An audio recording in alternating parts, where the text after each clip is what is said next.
Amara sat quietly at the back of Mrs. Whitmore's fifth-grade classroom, her hand raised high and steady, a small, proud smile tugging at the corners of her lips.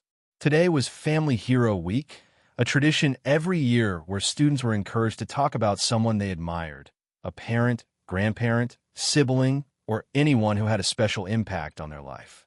Most of the kids had gone already, sharing predictable stories about moms who were nurses, uncles who were firefighters, or grandfathers who had fought in wars. Amara had waited patiently, excitement bubbling in her chest. She had something special, something that would make everyone listen. When Mrs. Whitmore, who was writing something on the board, finally turned and noticed Amara's hand, she gave a nod, barely glancing her way. "Yes, Amara," she said, her voice clipped, the way it always was when she spoke to her. Amara stood, smoothing her skirt nervously, her heart thudding against her ribs. "My family hero," she said clearly, "is my dad. His name is Chuck Norris." The words floated into the room and seemed to hang there, suspended, as the class collectively blinked in stunned confusion. For a long second, there was only silence, so deep and complete that Amara could hear the faint buzzing of the fluorescent lights overhead. Then a ripple of laughter began at the front of the room, moving backwards like a wave. A few students chuckled uncomfortably, unsure if it was a joke or not. Mrs. Whitmore didn't hesitate. She burst out laughing, a big, loud, unkind laugh that filled the room and made Amara's cheeks burn. She bent slightly at the waist, one hand on her stomach as if the idea was just too funny to handle. "Chuck Norris?" she repeated between giggles, her voice shrill with disbelief. "Honey, Chuck Norris is a white cowboy from TV, not?" Her voice faltered for a second, and her eyes swept over Amara's brown skin, her tight curls pulled back into a neat ponytail, her pressed uniform. Mrs. Whitmore didn't finish the sentence, but the implication hung in the air like smoke. The class caught on quickly. A boy named Tanner in the second row snickered loudly and said, "Yeah, maybe she means Chocolate Norris." That sent the classroom into another round of cruel laughter, harsher this time, more biting. Some of the kids slapped their desks or leaned over to whisper to each other, tossing glances at Amara, as if she were a sideshow. Amara's smile faltered, but she stood her ground. "He is my dad," she said, her voice trembling only slightly. Mrs. Whitmore wiped fake tears from her eyes and leaned back against her desk, arms crossed. She was still grinning. "Maybe you mean someone pretending to be Chuck Norris," she said in a syrupy voice that made Amara's skin crawl. "Because the real Chuck Norris is, well, he's not exactly your type of people, sweetheart." A few kids gasped, sensing the line that had been crossed, but most just laughed harder. Amara felt the heat rise up her neck, but she clutched her small, calloused hands into fists and pressed them against the sides of her skirt. She would not cry. Her father had taught her better than that. "I'm not lying," she said stubbornly. "I can prove it." Mrs. Whitmore smirked, tapping a finger against her cheek in mock thoughtfulness. "Oh, really? Are you going to bring in some old movie poster? Or maybe a plastic karate trophy from the dollar store?" Her laughter was sharper now, slicing through Amara's defenses. Tanner couldn't help himself. He shouted, "Maybe she'll do a roundhouse kick," and threw a dramatic spin kick in his seat, knocking his pencil box onto the floor. The class howled. Amara's knees wobbled slightly, but she locked them tight and stayed standing. She wished she could melt into the floor, disappear in her sneakers, float out of the window and away from the looks, the sneers, the feeling of being so small. She thought about her dad's voice, steady and sure. "People will underestimate you, Amara. Let them. Then show them who you are." Mrs. Whitmore, still amused by the spectacle she had orchestrated, turned back to the whiteboard and started writing in large, exaggerated letters. "Honesty. We're all here to learn about telling the truth," she said, shooting a glance over her shoulder at Amara, "and not making up tall tales to get attention." Her voice dripped with condescension, and Amara knew without a doubt that this moment would follow her around for the rest of the year, if not longer. A crumpled note landed on Amara's desk. She uncurled it and saw the word liar scribbled in big, childish handwriting. She didn't know who had thrown it. It didn't matter. She crushed the paper in her palm and dropped it into her backpack without a word. The clock on the wall ticked loudly, each second dragging out like an eternity. Only 15 more minutes until the bell rang. 15 more minutes of being stared at, laughed at, whispered about. She whispered under her breath, so softly only she could hear it, "Daddy, I wish you were here right now." Outside the classroom door, faint sounds of movement drifted down the hallway. Heavy boots striking the tile floor with slow, deliberate steps. Nobody noticed. They were too busy laughing at the idea that someone like Amara could ever be connected to someone like Chuck Norris. It was ridiculous to them. Impossible. Mrs. Whitmore leaned over her desk and began grading some papers, still shaking her head and muttering under her breath.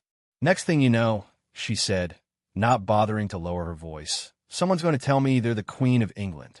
The class laughed again, but it was growing tired now, the cruelty flattening into something almost bored.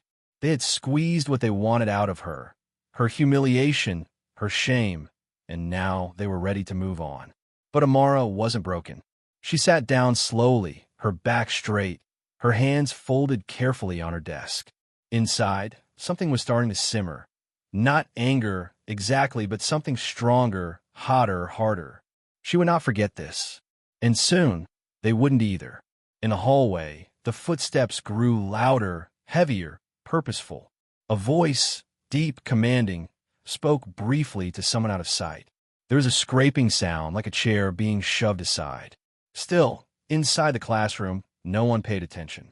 Mrs. Whitmore continued her lecture about honesty, her words dripping with irony, while Amara stared straight ahead, not moving, not blinking, waiting. Waiting for the moment when everything would change. The air in the classroom shifted suddenly, almost imperceptibly at first, as if the atmosphere itself grew heavier. Amara noticed it immediately. She sat up straighter, her heart pounding so loudly she was sure she could hear it echoing in her ears. Outside the door, the sound of heavy boots against linoleum grew louder, each step deliberate and slow, like a drum roll building towards something inevitable. Mrs. Whitmore didn't notice. She continued writing furiously on the whiteboard, her voice filling the room with hollow lectures about truthfulness and credibility, each word twisting like a knife in Amara's chest. The other students had mostly settled down, whispering among themselves or doodling in their notebooks, their laughter dying into occasional snickers. Only a few still watched Amara with open mockery, waiting to see if she would cry after all. A loud, firm knock rattled the door. 3 sharp raps, no hesitation. Every head in the room turned toward the sound. Mrs. Whitmore froze, marker still pressed to the board, a thick green line bleeding downward from her last word. She blinked once, then turned around, forcing a professional smile onto her face. "Come in," she called out, her voice slightly strained. The door swung open with a slow, deliberate creak. Standing in the doorway was a man who seemed to fill the entire frame. He wasn't just tall. He was commanding, his shoulders broad beneath a simple black jacket, his jeans tucked neatly into worn combat boots. His reddish-brown hair, unmistakably Chuck Norris's signature look, was neatly combed back, and his rugged face was set into an expression of calm seriousness.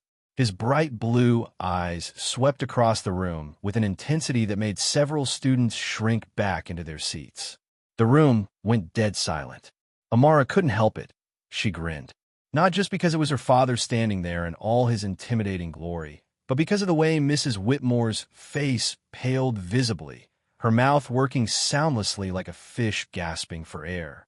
"Hello," the man said, his voice low and gravelly, with just a hint of a Texas twang. "I'm looking for my daughter, Amara." For a moment, no one moved. Then, slowly, Amara raised her hand, her heart soaring in her chest. Her dad gave her a small nod, the kind that said, "I'm proud of you," and stepped fully into the room. Mrs. Whitmore stumbled forward, nearly knocking over a desk in her haste. "Yes, sir," she stammered, her hands fluttering uselessly. Chuck Norris," he said simply, extending a hand that Mrs. Whitmore seemed too stunned to take. The class erupted, not in laughter this time, but in gasps, shrieks, and frantic whispering. Phones were pulled out under desks, pictures were snapped, mouths hung open in shock. Tanner, who had been the loudest in mocking Amara earlier, dropped his pencil, his mouth hanging open so wide it looked like his jaw had come unhinged. Madison, the note thrower, stared at Amara as if seeing her for the very first time. Mrs. Whitmore looked as if she might faint. "Mr. Norris," she croaked finally, her voice high and trembling. "We had no idea. I mean, it's not every day. We didn't realize that." Chuck held up one hand, and she immediately fell silent. "No need to explain," he said, his voice kind but firm. "I heard enough from outside the door." Mrs. Whitmore's face turned a mottled shade of red. "I came to pick up my daughter early," Chuck continued, his eyes now locked onto Mrs. Whitmore's with an intensity that pinned her to the spot. "But I thought I should also say something first." Amara watched, breathless, as her father stepped further into the classroom. Every eye in the room followed him. "My daughter told the truth," he said, his voice ringing out clearly. "She didn't lie. She didn't make up stories. She didn't exaggerate. She told you who she was and who I am." He paused, letting the weight of his words settle over the room like a heavy blanket. "And some of you," he continued, sweeping his gaze across the students and finally settling back on Mrs. Whitmore, "thought it was funny to make her feel small because the truth didn't fit your idea of what was possible." Several students squirmed in their seats.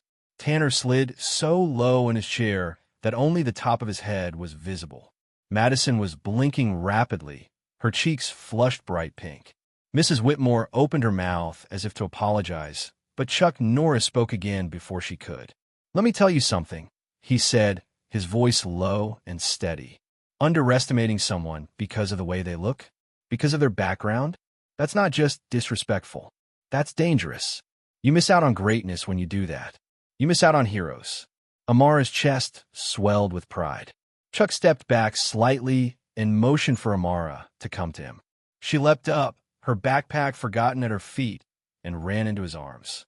He knelt to her level and hugged her tightly, whispering something in her ear that made her smile even wider. Then he stood up and faced the room one last time. "I hope you all learned something today," he said simply. "Because my daughter, she's got the heart of a lion, and she's going to change the world."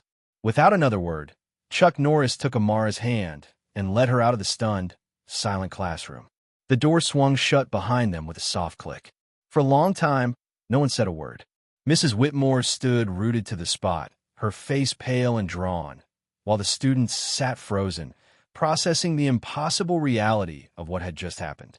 Amara, walking proudly beside her father down the hallway, felt lighter than she had in days. Her steps were bouncy. She didn't need anyone's approval anymore. She had already won. As Amara and her father disappeared down the corridor, the silence inside the classroom hung heavy and uncomfortable. It was as if all the oxygen had been sucked out of the room, leaving behind a thick fog of embarrassment, shame, and quiet self-reflection. Mrs. Whitmore stood frozen at the front, one hand still clutching a dry erase marker, her mind racing for some way to regain control of the situation that had so clearly slipped from her grasp. Slowly, the students began to shift in their seats, the reality of what had just happened settling into their bones. Some kids stared at the door as if Chuck Norris might walk back in at any moment. Others avoided eye contact altogether, their cheeks burning with second-hand humiliation. Mrs. Whitmore cleared her throat, an awkward, strangled sound that made a few students flinch. She smoothed her skirt, set the marker carefully down on her desk, and took a deep breath. "Class," she began, her voice wobbling slightly, "I think today was a learning experience for all of us." It was a pitiful understatement, and the kids knew it. No one said anything, though. No one dared. "I owe Amara an apology," Mrs. Whitmore continued, forcing a stiff smile. "I should have believed her when she told her story, and I should not have allowed disrespect in my classroom." She glanced nervously at Tanner and Madison, who both looked miserably down at their desks. "That's not the kind of environment I want to create."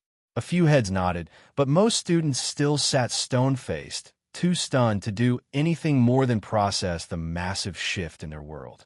The girl they had laughed at had walked out of the room hand in hand with Chuck Norris himself. The same Chuck Norris their parents joked about, the one they saw in memes about impossible feats of strength and bravery. They had mocked her, and they had been wrong.